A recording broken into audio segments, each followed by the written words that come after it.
En tant que cheminot, on se bat pour plein de choses contre la réforme du ferroviaire qu'on a déjà combattu l'an dernier.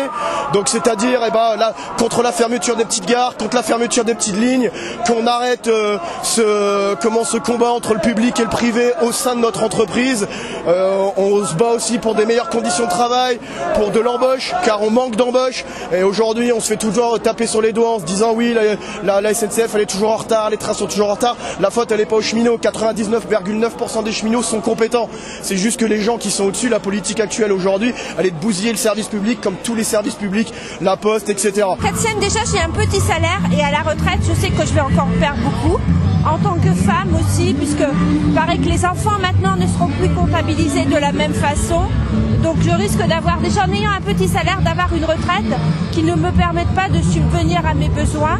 Et je trouve que le gouvernement ne prend pas suffisamment compte de la vie de la population. Il faut savoir que je gagne 900 € par mois en travaillant 31 heures par semaine et ça ne permet pas de vivre décemment.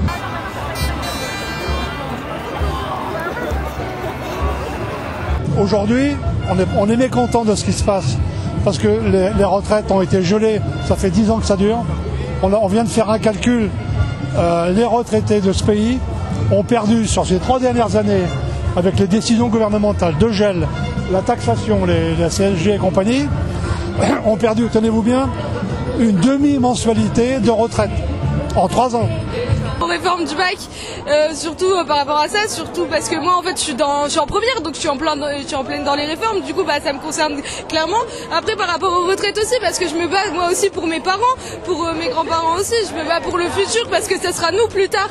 Du coup pour moi c'est normal de me battre aujourd'hui parce que j'aimerais que quand je serai à leur place qu'il y a des jeunes qui se battent avec nous.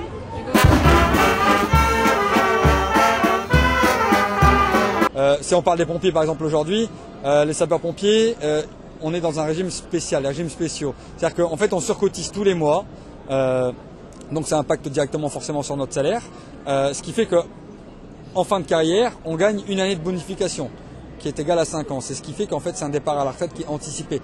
Mais ça a été surcotisé au préalable. Voilà, ça faut pas l'oublier. On est là pour la convergence des luttes, pour protester contre la précarité, mais aussi contre la réforme des retraites. Parce qu'aujourd'hui, on est dans la précarité étudiante, mais les retraites, ça va nous toucher aussi à un moment donné ou à un autre. Hein. Typiquement, on vieillit, voilà.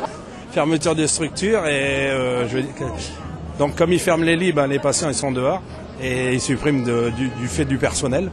Moi sur mon établissement, ils ont supprimé 200 postes depuis 2012. Allez, on y va. Quoi, si tu continues, on va te péter la gueule.